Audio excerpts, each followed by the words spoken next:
tariff. Is level the playing field. We saw that what Tony Blair told about this thing. It started by the world. Now Trump there to end one of the massive reindustrialization in the history of the world. In United States of America, reindustrialize again. He used it as a tool to negotiate. These things can be changed. This is not economically correct, but is it relevant for Trump don't care about those things. His formula is going to be the formula. His theory is going to be new economic theories. He is going to rewrite world economy once again. So have ready to play with it.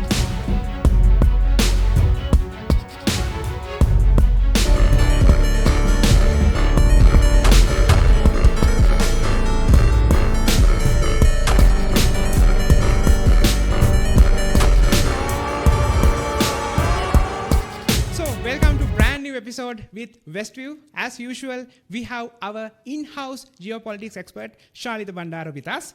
Welcome, Shalitha, to the show. We're going to talk about today the most heated topic in this week, Trump tariff. So let's talk about what are these tariffs, why these are very important. More importantly, Shalitha, what are the benefits that are going to receive our people? Because end of the day, our people, our American people should pay these numbers. Those are the people who pay this money. So, Shalitha, give us some insights. Enlighten us about these things. As you said, this is probably the biggest disruption to the world economy since World War II. Trump changed this entire economic order, that world order, and every single thing without firing a shot. So Hitler did it by starting Second World War. And some people, COVID-19 started it because it is a virus and it's affected every single country. But this one man, with his whole ideas, his plans, he changed the way world trade is going. He called it a liberation. That is, America is going to liberate itself from these atrocities, these unfair trade practices. He clearly said that he wants to change all the rules, because these rules are not good for American public and American economy. And other countries just had this free ride for like 7 decades, 5 decades or some period of time. And Trump need to change it now. And his main purpose in this tariff is level the playing field, because this playing field is not fair for America. American manufacturing and American public is not good for them, but other people are ripping off. That's the word Trump used, ripping off from US economy. So that we can see that 35% of somewhat tariff to the China, and we can add that 20% he put before, and also like 20% for the European Union, but also some other countries have like 10%, that is a baseline tariff. So it is not going to be much of an issue for those countries like Singapore, like now New Zealand, Australia, and England, and Argentina, Brazil. These people had this 10% baseline. And also there are some other tariffs we are not talking about, like 25% of tariff for all the automobiles. So Trump clear on that. There's no exceptions. 25 tariffs on automobiles and all that. Those are the things Trump started in the beginning. And some countries like Cambodia, India, and even Sri Lanka, they had like 40%, 26%, things like that. So now world responding that this is all, this is very cruel, Trump abandoning its allies, Trump changing that, and Trump don't respect WTO rules and regulations. But the thing is, if tariffs are so bad, if tariffs are so cruel as these people telling us, if tariffs are going to destroy world trade, why they are there in the first place? That is the $1,000,000 question. For the best example, before Trump administration, there were tariffs. This is not a new thing. This is a normal trade practice. This is part of world trade.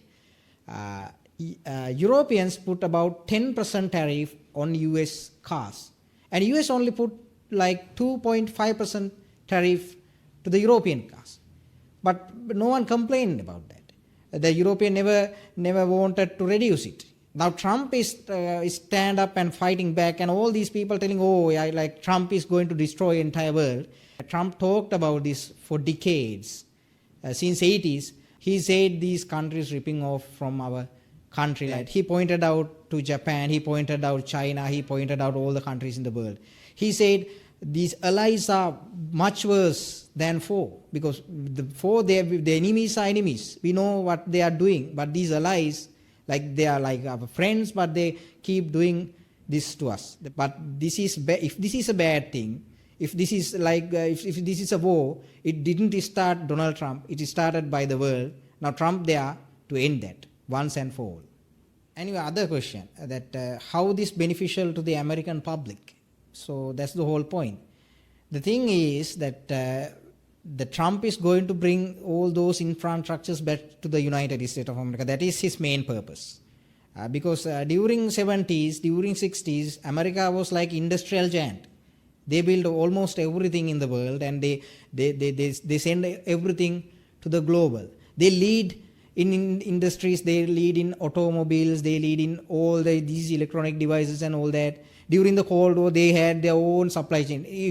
Just in case if there was a third World War, America had everything they need in their country.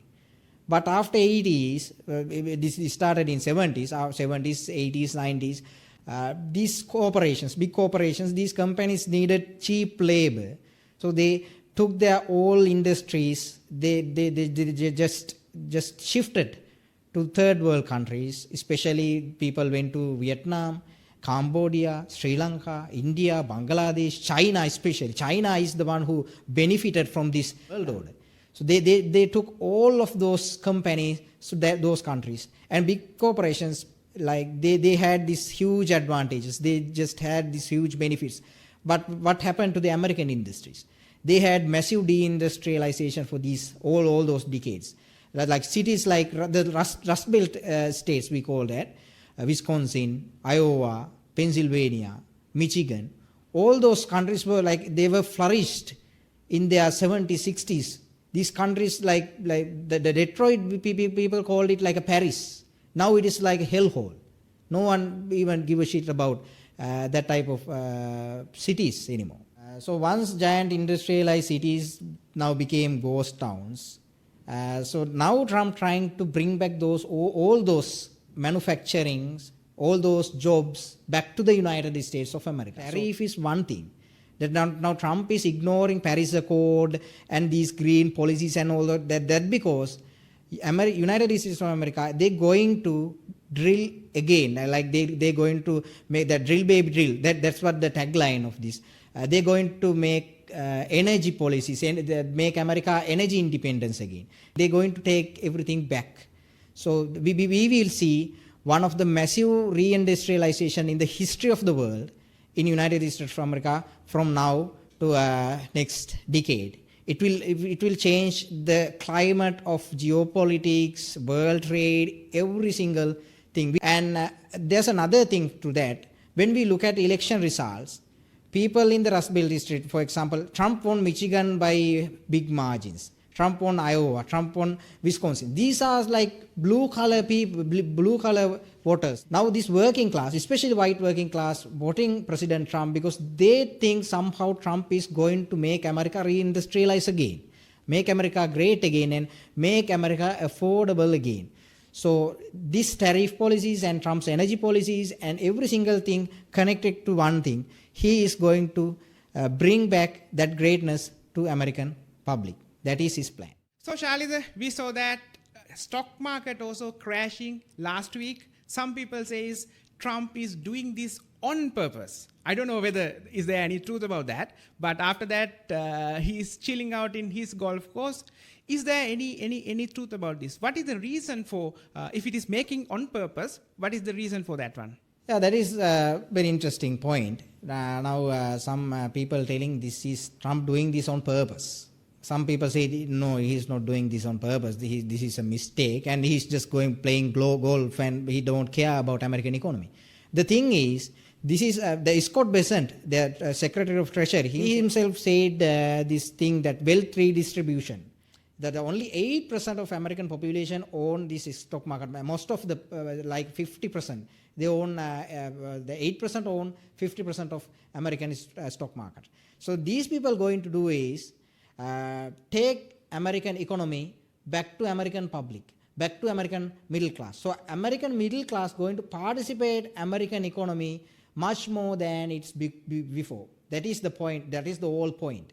of this case. As I said earlier, this is all related to make American middle class stronger again. I mean, rich class can take this. They can take any hit. Whether it is trillions or billions or something like that, they can gain those wealth again. But the American middle class, they are struggling with the put food into the table. The people like Bernie Sanders all talk about these things, but he didn't do anything. Now Trump, the so-called capitalist, going to do what Bernie Sanders and all those socialists asked for. So that is his point. Shalitha, we saw that many people responded to all this. This is like sieging countries, hundreds of countries, because it is not a physical war, but it looks like a war last week. Some people responded with a positive vibe. We saw that what Tony Blair told about this thing. So how these positive and negative responses are categorizing on the table? Thing is, some countries understand this point, especially that Singapore Prime Minister, Mr. Lawrence Wong. He understands that. I think his speech was the most sensible one out of all these world leaders' statements. Keir Starmer, that England Prime Minister, he's very cool-head person. I mean, he has this. I personally don't like his policies when it's come to that immigration and all that. But Starmer know how to deal with Donald Trump. That's what matter at the end of the day. So he said that they are not going to retaliate to American economy.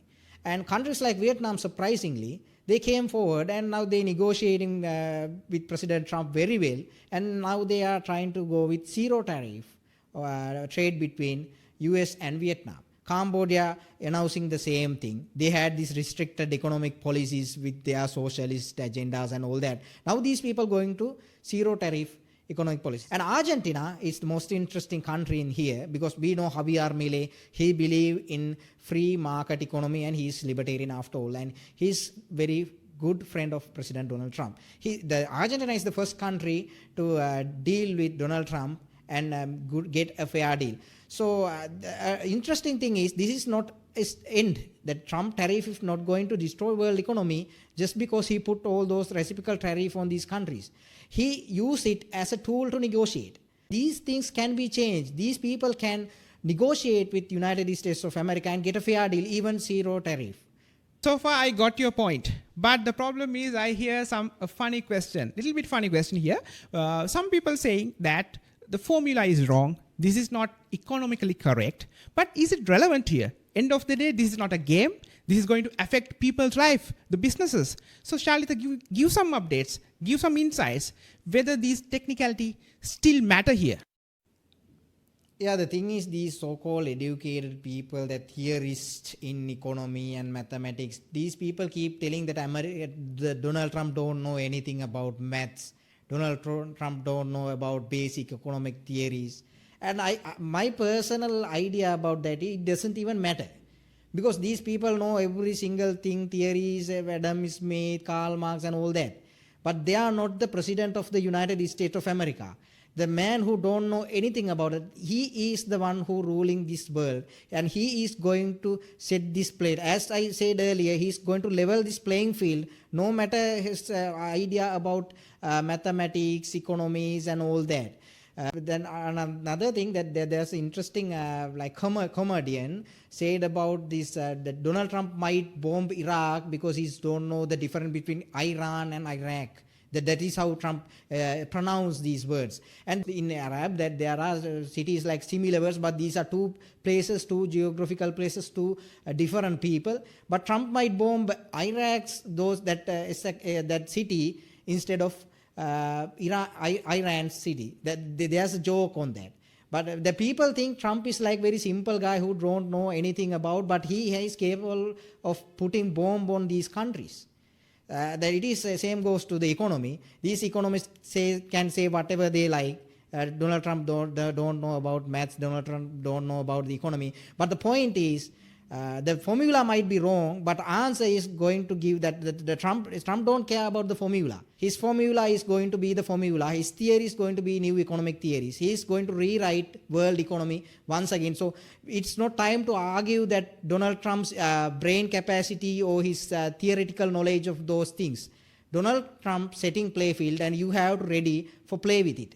That is the end of it. When the richest economy in the world cannot handle their own economy, when the most powerful military on earth cannot handle some tiny problems, cannot handle terrorism, when the most powerful nation cannot handle their migration problems, when illegals killing Americans every single day, when American industry is going aboard and those industrial cities turn into ghost towns, Americans thought now it's time to bring new leadership for the United States of America.